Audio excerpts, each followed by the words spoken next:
Salut, c'est Clément. Attends, je vais enlever mes lunettes, je ferai un truc. C'est Clément, on se retrouve pour une nouvelle vidéo où je vais répondre en fait à chaud, plus ou moins, à un commentaire qui m'a été envoyé sur la vidéo que j'avais faite sur YesPark. Et pourquoi moi je pense toujours que c'est l'un des outils les plus importants si tu veux te lancer dans la location de voiture, sur Gateron, Turo ou autre, pour pouvoir gérer à distance en fait les entrées-sorties des locataires et pour vraiment cartonner en fait sur ce business. Si tu me connais pas, donc je m'appelle Clément, je vis à Taïwan et je fais de la location de voitures, de l'autopartage depuis 2018 sur Gatorand principalement, mais aussi Turo. Et j'ai créé donc cette chaîne vidéo pour pouvoir partager mes conseils et pour que toi aussi tu puisses faire la même chose. Pour revenir en fait donc au commentaire qui m'a été envoyé par Jules Julien, donc déjà dans un premier temps merci pour tes commentaires, j'apprécie que l'intérêt que tu portes à la chaîne et le fait que tu partages ton expérience aussi avec nous. Je trouve que c'est toujours utile d'en discuter en tout cas. Donc au premier temps en fait qui me disait, alors c'est une question en fait, enfin il y avait deux questions principales en fait. Il disait qu'au départ il trouve ça super cher par rapport à l'offre particulier pour louer un parking en fait sur la durée. Donc déjà là-dessus, moi j'avais fait quelques recherches que je peux te montrer. Je l'avais un peu dit le contraire puisque quand tu vois l'offre, alors il est de Nantes en fait. Enfin, sa question était en tout cas sur le Nantes, comme ville. Elle était portée sur Nantes. Et quand tu regardes l'offre, en fait, tu vois que ça va vraiment de très très bas, 29 euros, à évidemment beaucoup plus cher si tu veux être par exemple à côté de la gare. Donc quand tu regardes, quand tu fais vraiment une toute petite, enfin quand tu regardes un peu ce qui se passe sur Gatorand, tu sais que a priori quand tu vois le nombre de locations qui sont plus ou moins autour de la gare, ce qui est normal, hein, ce qui est aussi ce que je conseille de faire, tu sens qu'il faut être plutôt à côté de la gare. Donc moi, si c'était moi, je chercherais plutôt quelque chose à côté de la gare, effectivement.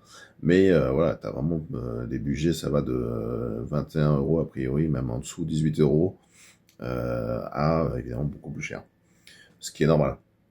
Ce qui est le cas de tout le marché, en fait. Donc, moi, je lui demandais par rapport à quoi, pourquoi tu dis que c'est plus cher? Donc, il me disait, l'offre particulière, c'est entre 60 et 80 euros. Donc, déjà, là, tu vois que ce qu'il dit est un peu réfuté par ça, parce que tu vois qu'il y a beaucoup plus de choix. Après, si évidemment 60-80 euros c'est autour de la gare, bah, là, j'ai envie de dire, on est à peu près dans les prix normaux. Sachant qu'il y avait d'autres parkings là qui sont donc plus disponibles aujourd'hui.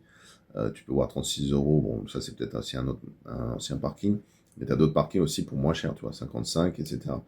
Là, quand ils sont grisés comme ça veut dire qu'ils sont plus disponibles, c'est-à-dire qu'il n'y a plus de place, malheureusement.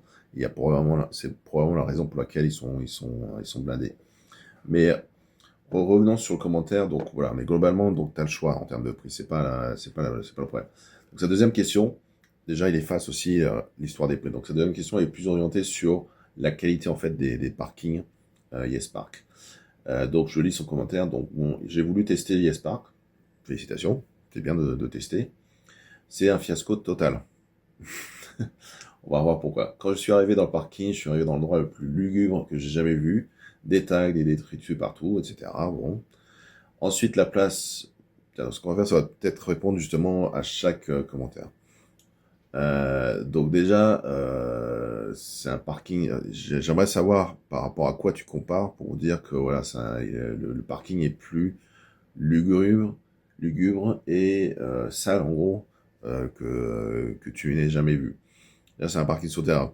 Alors, je sais pas, peut-être que les critères sur Nantes sont différents de Paris, mais nous, sur Paris, je te mets au défi de trouver un parking souterrain qui n'est pas un peu sale. Malheureusement, c'est un peu la vérité. Donc, bon.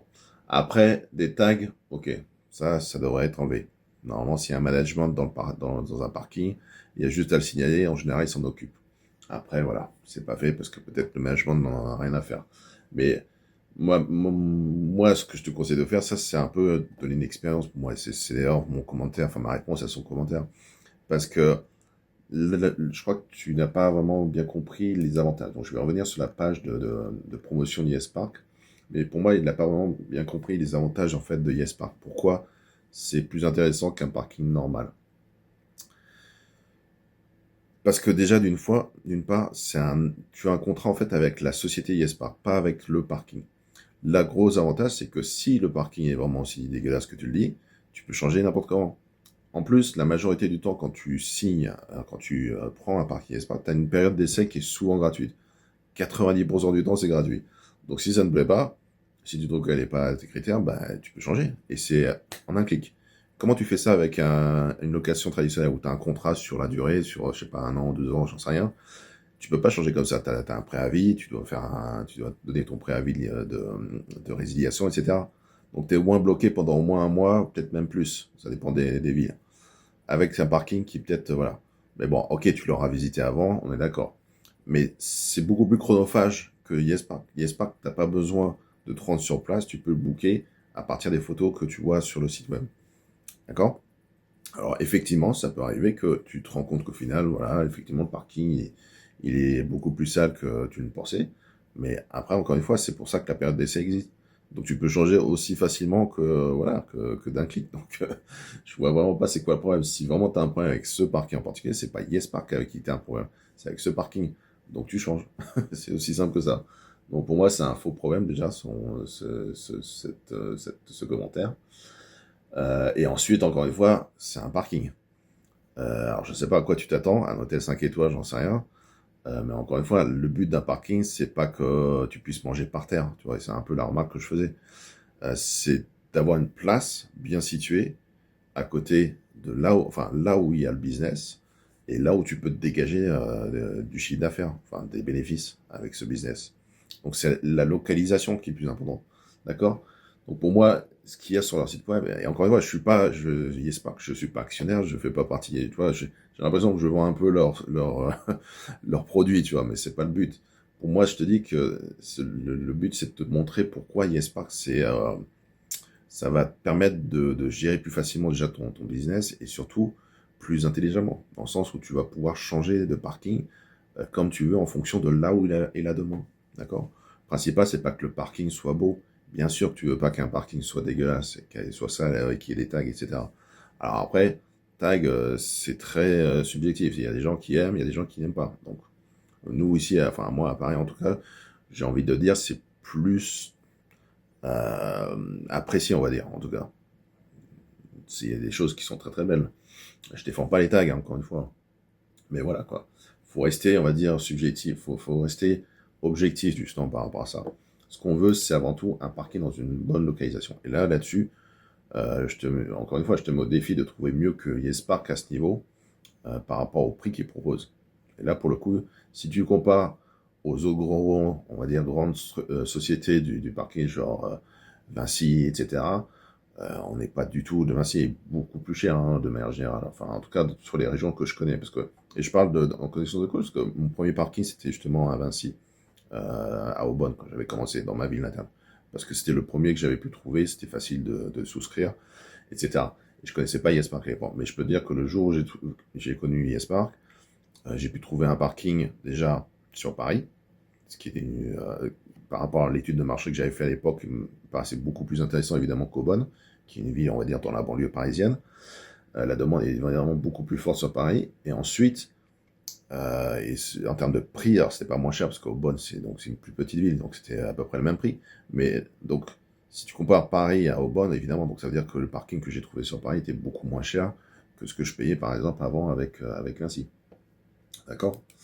Donc, je continue sur son commentaire, on va dire. Des trucs, d'accord. Ensuite, la place que je paie squattée par un autre véhicule. Malgré plusieurs emails au service client, je n'ai eu aucune réponse. La seule réponse qu'ils m'ont donnée, c'est de mettre une pancarte sur la voiture qui squatte. Voilà, je paye un abonnement pour rien. On va revenir sur le squat. Alors le squat, effectivement, c'est quelque chose qui, moi aussi, je l'ai vécu. Mais le site est très clair là-dessus. Alors, il me dit que la réponse qu'il a reçue de YesPark, alors ça m'étonnerait. Je pense pas qu'il est très honnête là-dessus. Mais parce que je l'ai contacté, enfin moi j'ai eu plusieurs squatteurs dans mes places. Premier constat, c'est que c'est souvent temporaire. En fait, c'est des gens, parce que ta voiture va être louée, on va dire, pendant peut-être une longue durée. Donc la place va apparaître comme libre. Ça existe malheureusement partout, hein. C'est pas la faute à YesPark, j'ai envie de dire, c'est la faute au manque d'éducation de certaines personnes qui se croient permis de voler des places, de squatter. Voilà, c'est comme ça. C'est comme avec l'immobilier, il y a des squatteurs, malheureusement aussi, ça reste quand même un très très petit pourcentage. J'ai pas les chiffres sur la location de voitures, mais même sur l'immobilier, ça reste un petit pourcentage. Deuxièmement, donc c'est un peu inévitable. C'est souvent temporaire, tu vois ce que je dis, c'est souvent temporaire parce que quand ta voiture, déjà la voiture qui squatte va pas pouvoir rester indéfiniment, d'accord? Déjà tu le signales. Tu le signales à la plateforme. Leurs conditions, leurs CGV sont très clairs là-dessus. Ils sont censés le déclarer donc au management du parking et qui, lui, est censé faire on va dire, prendre des actions pour déjà signaler aux squatteurs que cette place est réservée, etc. Et surtout, au bout de, je ne me rappelle plus combien, mais c'est au bout de 2 semaines, il y a une action légale qui peut être entamée pour faire remorquer, enfin pour faire mettre en fourrière le squatter. Ça, c'est la loi, d'accord? Et ces parkings respectent cette loi. Alors après, je te l'accorde, il y a toujours une différence entre la théorie et la pratique. C'est vrai que je pense qu'il y a beaucoup de parkings, de management de parking qui s'en foutent, mais complètement, et qui feront probablement rien du tout. Moi aussi, ça a été le cas personnellement, et puis de toute façon, mon but, c'était pas de faire remorquer en fourrière, parce que faut que tu ailles à la police, tout ça, enfin, c'est vraiment compliqué. Euh, mais le but, c'est signaler systématiquement. Évidemment, moi, j'ai posé des signalements sur la place pour dire qu'elle était réservée. Je mets la plaque, en fait, d'immatriculation de la voiture qui a cette place. Et ça, en général, ça dissuade. Parce qu'ils se disent, oh, il y a quand même un propriétaire derrière. Bon, je vais peut-être trouver une autre place où il n'y a rien. C'était peut-être ça le problème avec ta place. C'était que, comme tu n'as peut-être pas mis ça, du coup, les gens, ils pensaient qu'elle était libre. Ce qui arrive. Après, il y a une autre chose qu'il faut comprendre avec YesPark, c'est qu'encore une fois, tu as un contrat avec YesPark. Et même quand tu signes pour une place de parking dans un parking particulier, en fait, ce qu'il faut comprendre, c'est que eux, ils louent énormément de places dans chaque parking. Ils vont pas acheter une seule place, on va dire, dans un parking. En fait, ils font des contrats avec ces parkings pour occuper X quantité de parking. Et c'est pour ça que c'est intéressant pour les propriétaires, enfin les managements de parking, c'est de pouvoir, si tu as un parking qui est à moitié vide, c'est de pouvoir être payé, peu importe si le parking est utilisé ou pas avoir à gérer aussi la vente ou la location de chaque parking, un par un, mais d'avoir un contrat avec une structure qui va peut-être payer un petit peu moins. Et c'est pour ça qu'ils ont des prix plus intéressants. Ils ont des comptes, comme ils occupent, hein, on va dire, ils louent, ils achètent pas, ils louent X parking dans chaque emplacement de parking. Du coup, ça leur permet de négocier des meilleurs prix, proposer des meilleurs prix de location pour nous, voilà, mais aussi d'arranger le propriétaire du parking, dans le sens où il n'a pas besoin de gérer une à une les places. L'avantage pour nous, c'est que tu as systématiquement, et ça c'est automatique, c'est sur l'application, sur le lien d'accès que tu donnes au locataire pour accéder au parking. Si la place est occupée, ils ont juste à cliquer à un bouton. Tu peux le faire, tu verras, c'est ultra simple. Il dit la place est squattée. Ils mettent le numéro d'immatriculation du machin. Je me souviens un peu s'ils demandent une photo aussi, c'est peut-être possible, mais tant mieux. Et le lien, donc le système, propose automatiquement une autre place YesPark qui, elle, est libre parce qu'elle n'est pas louée par quelqu'un ou pour X ou Y raison. D'accord? Et ça, c'est automatique. Hein. Donc, c'est ultra simple. Les locataires, c'est transparent pour eux. Donc, il n'y a pas de souci. Moi, j'ai jamais eu une réclamation parce que, alors, au début, peut-être, parce que c'est vrai que le système, je me souviens plus s'il était là au tout début, donc il y a plusieurs années de ça. Peut-être pas. Mais depuis que ça existe, moi, je sais que j'ai plus jamais de plainte parce que une voiture est squattée. Alors, je reçois quand même le message du locataire qui me dit, juste pour vous informer, il y a une voiture qui squatte, machin truc. Et je le remercie. Je lui demande systématiquement la plaque d'immatriculation si ça n'a pas été fait, si possible une photo. Et puis comme ça, moi aussi, de mon côté, je signale, je fais le signalement pour que YesPark fasse quelque chose. Enfin, pour que c'est pas YesPark qui va faire quelque chose évidemment, mais c'est que le propriétaire, enfin le management du parking, fasse une action sur le squatter. D'accord? Donc voilà, donc pour toutes ces bonnes raisons, encore une fois, je pense vraiment le commentaire, encore une fois, merci, hein, je suis pas là pour, euh, on va dire, je suis pas vraiment là pour débattre pourquoi c'est arrivé, mais il y a toujours une solution, ce qu'il faut comprendre, c'est qu'il y a toujours une solution. Et encore une fois, je pense vraiment Donc pour moi, c'est beaucoup d'inexpérience, clairement, sur ce commentaire. Mais encore une fois, merci pour ton commentaire. Je trouve que c'est intéressant de partager. C'est intéressant pour moi aussi de te montrer qu'il y a des solutions quand ça arrive, quand il y a des choses comme ça qui arrivent. Pourquoi tu qualifies ça de fiasco entre nous? Moi, je comprends vraiment pas. Juste parce que la place de parking était dégueulasse. Je crois que tu n'as vraiment pas compris ce que tu as besoin, ce dont tu as besoin dans un parking pour cartonner en fait sur la location de voiture. Je reprends le site, encore une fois. Le principal, c'est la localisation. D'accord? Moi, que le parking soit pas un hôtel 5 étoiles, j'en ai rien à faire. D'accord? C'est la localisation. Deuxième point, c'est la rentabilité. D'accord? Tu veux dégager un maximum d'argent, évidemment, avec ce business. C'est un business. Hein. On n'est pas là pour faire... enfin, tu vois ce que je veux dire? C'est pas un hôtel 5 étoiles. Donc, localisation. Côté, on va dire, la gestion, on va dire, facile de tes entrées-sorties pour ton business. Ça, encore une fois, avec un business traditionnel, enfin, avec un parking traditionnel, t'as pas le lien d'accès d'ouverture automatique, tu vois, du parking. Donc comment tu fais? Boîte à clés. C'était une idée que j'avais donnée, parce que je sais plus qui m'avait posé la question. Je dis ouais, effectivement, tu peux. S'il n'y a pas d'ouverture automatique, tu peux éventuellement mettre une boîte à clés. C'est ultra chronophage. Les locataires qui vont te perdre les clés, le bip, j'en sais rien. Entre nous, je les conseille énormément. Moi, je favorise vraiment le lien d'accès. C'est 1000 fois plus pratique. Voilà. Il y a juste à cliquer, ça ouvre la porte, boum, done. Voilà. Et la sortie, pareil. Tu cliques, tu sors, et puis c'est tout, c'est fini. Tu peux changer le lien, si tu as, voilà, un problème de sécurité, tu as peur que, voilà, tu peux changer le lien, donc ça veut dire que les anciens locataires, a priori, n'ont pas accès, encore une fois, sur papier, en théorie. Mais voilà, l'ouverture de badge, enfin, l'ouverture à distance avec un clic, pour moi, c'est juste indispensable. Encore une fois, c'est sur le site web, hein, tu vois, c'est les 3 points principaux que Yespark vend, et je trouve que là-dessus, ils font vraiment du bon travail. Et pour toi, gérer ton parking, on va dire, tes locations et ton parking en toute simplicité. Donc, par les liens d'accès. Alors, ils disent service client 7 jours sur 7. Ok, d'accord. Bon, c'est vrai que. Attends, je vais finir sur la gestion du parking. C'est pas juste les liens d'accès, du coup, le fait que tu puisses gérer tes locations facilement. C'est aussi toi, ta gestion de l'emplacement où tu es. Encore une fois, si tu as un parking qui te plaît pas, ou la localisation, tu te rends compte que le business a peut-être changé, c'est peut-être déplacé à un autre endroit, en un clic, tu peux changer, souvent. Donc, et tu as toujours une période d'essai sans frais. Donc ça, pour moi, c'est aussi extrêmement intéressant. Et ouais, donc, pour revenir sur le fait qu'il disait, ouais, le squatter, parce que ils disent, je crois, il disait qu'il a essayé seulement de contacter le support d'Yaspar par email. Bon, c'est bien, il faut le faire. Mais si vraiment ce problème de squat est urgent, tu peux aussi les téléphoner. Pourquoi tu l'as pas fait, j'en sais rien. Après, je dis pas que ça va résoudre le problème plus rapidement. Encore une fois, pour moi, la meilleure défense, c'est mettre déjà un signalement avec le numéro de plaque de voiture. En général, ça dissuade quand même pas mal. Et surtout, mentionner les lois qui permettent de mettre en fourrière s'il y a un squat. Et puis, deuxièmement, encore une fois, c'est pas ça qui va gêner ton business. Encore une fois, pour moi, mon expérience personnelle, à chaque fois qu'il y a eu des squatters, ça a été vraiment très temporaire.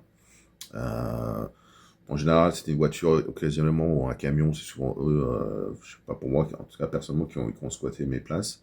Ils repartent, c'était un besoin temporaire, peut-être qu'ils étaient là pour le week-end, j'en sais rien. Et voilà quoi. Et puis ça s'est terminé juste de manière naturelle. La voiture est partie. Le locataire qui était arrivé, mon locataire avec ma voiture qui était arrivé au bon moment, que la place était plus là, était plus prise, qui a remis la voiture. Et puis bah, à partir de ce moment-là, les gens, une fois que la voiture, de toute façon, quand il y a une voiture, la meilleure défense en fait, c'est que ta voiture soit garée dans le parking en fait, parce que personne ne va pouvoir prendre la place. Donc voilà. Voilà, donc je termine là-dessus. Voilà, je voulais juste faire une vidéo pour détailler un peu plus sur le fonctionnement voilà, de YesPark. Encore une fois, je suis pas affilié avec eux, j'aimerais. Par contre, si j'ai quand même mon lien de parrainage, donc si tu veux toi aussi essayer en appliquant ces conseils pour que ça se passe bien, et ben clique le lien, c'est juste en dessous. Et puis bah, je te dis à bientôt pour de prochaines vidéos. Allez, plus.